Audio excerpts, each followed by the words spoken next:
Channel चलो देखते हैं निफ्टी बैंक निफ्टी का एनालिसिस। क्योंकि कल जो है निफ्टी की जो है एक्सपायरी रहने वाली है, तो हम देखते हैं कि किस तरीके से हम ट्रेड कर सकते हैं। तो यहाँ पे देखो, पहले हम निफ्टी का चार्ट चेक कर लेते हैं, उसके बाद में हम देखेंगे बैंक निफ्टी का चार्ट। तो लगातार 3 दिनों से यहाँ पे जो है सेलअप आ रहा है, सेलअप कंटिन्यूशन में आ रहा है, सेलअप अच्छे कैंडल में आ रहा है, ये पहली बात है। जिस तरीके से बोला जाए तो डबल टॉप का कंफर्मेशन भी अभी हमें मिलेगा, पर हम सेलिंग के लिए तब भी कंटिन्यूशन में जाएंगे जब एक पुल बैक मिलेगा। पुल बैक के बाद अगर ये कंटिन्यू करता है तो एक बढ़िया से टारगेट हमें हमें नीचे के साइड मिल सकते हैं। और जिस तरीके से निफ्टी रुका है, मतलब ये लेवल की यहाँ पे रुका है, तो हो सकता है कि एक पुल बैक हमें कल के दिन दिखाई दे और फिर से एक्सपायरी के दिन एक अच्छा सेलअप हमें दिखाई दे।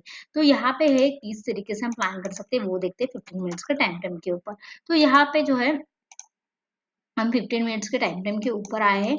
तो यहाँ पे देखो बहुत ही बढ़िया सा, मतलब चार्ट तो बहुत ही लाजवाब था। यहाँ पे देखो, यहाँ पे जिस तरीके से मार्केट, मतलब यहाँ पे एक रेंज बनाते आ रहा था, यहाँ से एक ट्रेंड लाइन जा रही थी और इसको जिस तरीके से इसने ब्रेक किया, उसके बाद जो है मार्केट बहुत ही अच्छा नीचे आया।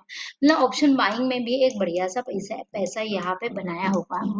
तो यहाँ पे किस तरीके से कौन से लेवल हमारे लिए इम्पोर्टेंट रहने वाले हैं वो हम देखते हैं।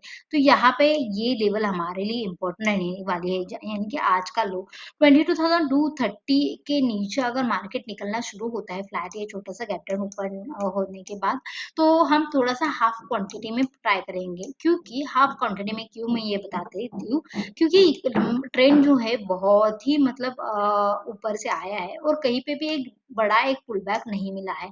तो हो सकता है कि यहाँ पे कहीं पे भी राउंड नंबर के आसपास जाए, 22,100 22,000 के आसपास जाए और उसके बाद जो है हमें जो रिवर्सल कैंडल यहाँ पे दिखाई दे।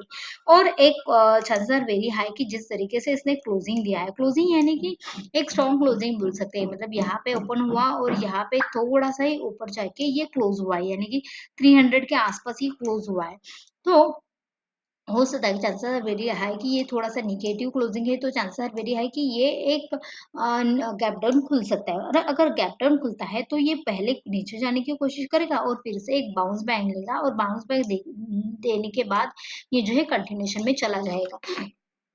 तो इस तरीके से हम जो है कल के दिन प्लान करेंगे। अगर ये गैप डाउन ओपन होता है तो हम प्राइस एक्शन के लिए रुकेंगे। 5 मिनट के प्राइस एक्शन के ऊपर अगर हमें बाइंग का चार्ट दिखाई देता है तो हम थोड़ा सा एक पुल बैक के लिए प्लान कर सकते हैं। और अगर ये गैप अप खुला तो गैप अप खुला तो भी थोड़ा सा चांसेस वेरी है कि ये बाइंग की साइड जा सकता है। तो 350 के ऊपर हम बाइंग का प्लान करेंगे। अगर ये फ्लैट या गैप अप खुलता है थोड़ा सा, तो 350 के ऊपर जैसे ही वो निकलेगा वैसे ही हम बाइंग के लिए प्लान करेंगे और हमारा टारगेट 500 का होगा, यानी कि 150 पॉइंट्स का हमारा टारगेट ऊपर की साइड होने वाला है।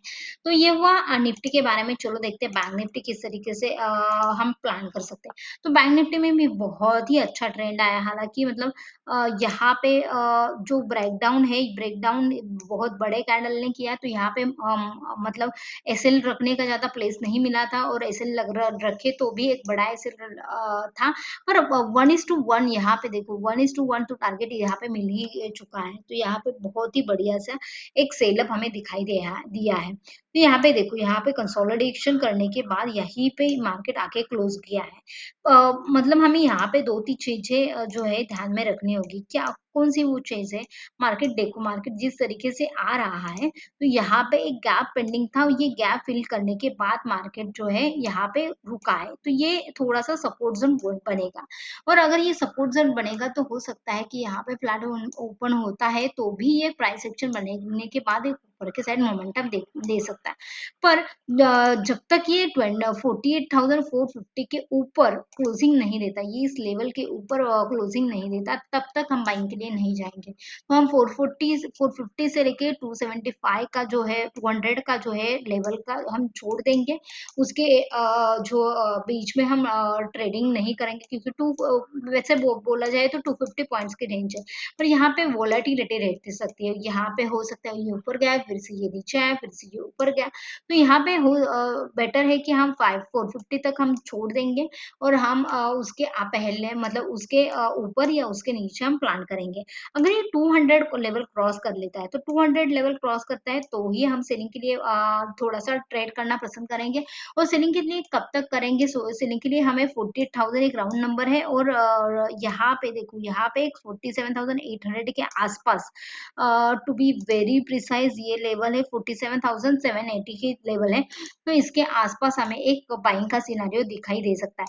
तो जिस तरीके से मतलब निफ्टी ने तो इतना स्ट्रॉन्ग क्लोजिंग नहीं दिया है जितना बैंक निफ्टी ने दिया है, तो बैंक निफ्टी का चार्ट अगर ये यहाँ से आया है और यहाँ पे नेगेटिव क्लोजिंग दिया है, तो हो सकता है ये गैप डाउन खुले और गैप डाउन खुलने के बाद ये तुरंत ही नीचे आ जाए और ये लेवल छूने के बाद 47,800 या 48,000 लेवल को छूने के बाद फिर से एक बाइंग आ जाए। जिस तरीके से हमें यहाँ पे कैंडल दिखाई दे रहे हैं, उसी तरीके से मैं एक सोच रही हूँ कि एक बाउंस बैक दिखाई दे सकता है और बाउंस बैक देखने के बाद ही हम ट्रेड करेंगे।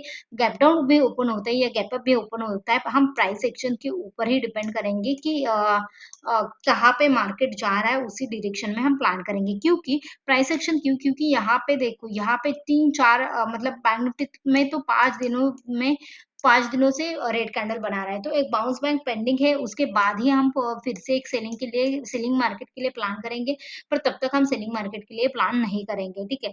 तो यहाँ पे फ्लैट या फ्लैट ओपन होता है तो हो सकता है कि मार्केट यहाँ ही पे रुके और उसके बाद कंटिन्यूशन में जाए और यहाँ पे दूसरा चांसेस आर वेरी हाई कि गैप अप या गैप डाउन ओपन होता है, तो प्योरली हम प्राइस एक्शन बेस्ड ट्रेड करेंगे कि प्राइस एक्शन दिखाती है 450 क्रॉस करते हैं, तो हम ट्राई करेंगे कि हम ऑप्शन बाय मतलब कॉल बाय करें, या तो ये इसको अगर इसको नीचे की तरह ये 200 ब्रेक ब्रेक करती है तो हम ट्राई करेंगे कि हम पुट बाय करें या कॉल सेल करें।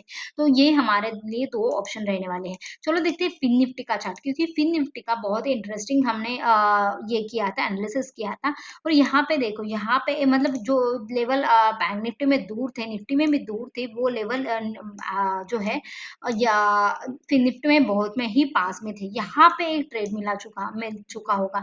यहाँ पे हम 5 मिनट्स का चार्ट ओपन करते हैं, तो 5 मिनट्स के टाइम फ्रेम के ऊपर ही एक बढ़िया सा मतलब यहाँ पे देखो, यहाँ पे एक ट्रेंड अच्छा सा मिला है, यहाँ पे रिट्रेसमेंट आई है, यहीं पे हमें ट्रेंड मिलना था 21,700 के नीचे, इसके नीचे आके क्लोज किया, उसके डायरेक्शन में हम ट्रेड लिया और यहाँ पे देखो बहुत ही बढ़िया सा यहाँ पे पैसा बना होगा अगर यहाँ पे ऑप्शन बाइंग किसी ने किया होगा। तो यहाँ पे एक ट्रेंड दिखाई दे रहा है फिर निफ्टी में, पर फिर निफ्टी बहुत ज्यादा पॉज हो चुका है। तो फिर निफ्टी की एक्सपायरी तो नहीं है कल के दिन, पर मैं इसलिए मैं बता रही थी कि जो है बैंक निफ्टी से अच्छे फिन निफ्टी ने किस तरीके से प्राइस एक्शन दिखाई दिए हैं। तो बैंक निफ्टी ने बहुत अच्छा सेल आया है, यहाँ पे आप देख सकते हैं कि 1.25% से ये सेल आया है। ये जो गैप था वो भी बैंक निफ्टी ने फील किया है, फिर निफ्टी ने हालांकि फील नहीं किया है।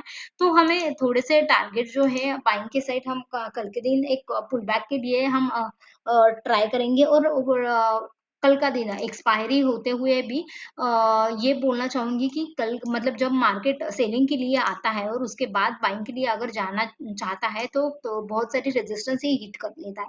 तो ऑप्शन बायर हो तो बहुत जल्दी आपको जो है टारगेट्स बुक करने होंगे और ऑप्शन सेलर हो तो बढ़िया सा है, हो सके तो ऑप्शन बायर्स को भी मैं भी ये रिक्वेस्ट करूंगी कि ऑप्शन सेलिंग करना कल के लिए अच्छा होगा, क्योंकि विक्स भी बढ़िया चल रहा है, 17 पे विक्स चल रहा है, which is a good thing for option seller. So that's it for today's guys. आपको वीडियो कैसे लगा वो कमेंट बॉक्स में जरूर बताना, लाइक करना, शेयर करना, सब्सक्राइब करना। Thanks for watching, bye bye.